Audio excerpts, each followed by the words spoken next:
ఈరోజు అరుణాచలంలో పౌర్ణమి సందర్భంగా మరి ఇక్కడ ప్రసాద వితరణ చేయడం జరిగింది.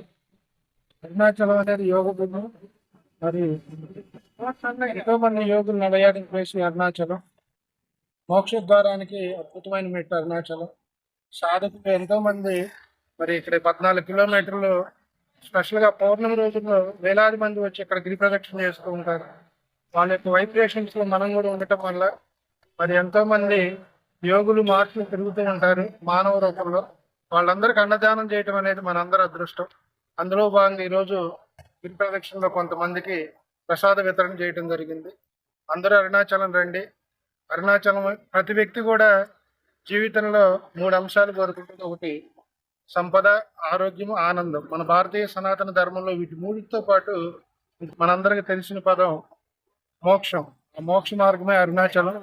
భగవాన్ రమణ మహర్షి నడయాడిన ప్లేసు. కాబట్టి మీరు అందరూ అరుణాచలం రావాలి. అరుణాచలంలో గిరి ప్రదక్షిణ చేయాలి. అందరూ అన్నదానం చేయాలి. ఇక్కడ సాధన చేయాలి. మెయిన్ సాధన. మన ప్రపంచంలో ఉన్న ఫారినర్స్ అందరూ కూడా ఇక్కడికి వచ్చి అద్భుతంగా సాధన చేసుకుంటూ ఉంటారు. మనకు అతి దగ్గరలో ఉన్న కైలాస మానస సరోవరం వెళ్ళాలంటే వెళ్ళలేము. ఎందుకంటే డబ్బు ఉన్నప్పటికీ దానికి కావాల్సిన శక్తి మన దగ్గర ఉండాలి. మరి అతి దగ్గరలో ఉన్నటువంటి అరుణాచలం వేదంలో కూడా చెప్పబడింది. కాశీ వెళ్తే ఎంత ఫలితం ఉందో మరి మానస సరోవరం వెళ్తే అంత అదే ఫలితం అరుణాచలంలో అడుగు పెట్టినా కూడా ఉందని మరి ఎంతో మంది మహానుభావులు, చాగంటి కోటేశ్వరరావు గారు లాంటి వాళ్ళు ఎంతో మంది మరి అరుణాచలాన్ని గురించి అద్భుతంగా చెబుతున్నారు. మరి సో కాబట్టి చూడండి, అద్భుతంగా ఎంతో మంది ఇప్పుడు కూడా నిన్నటి నుంచి కొన్ని లక్షల మంది గిరి ప్రదక్షిణ చేస్తూనే ఉన్నారు. మీరందరూ కూడా అరుణాచలం రావాలి.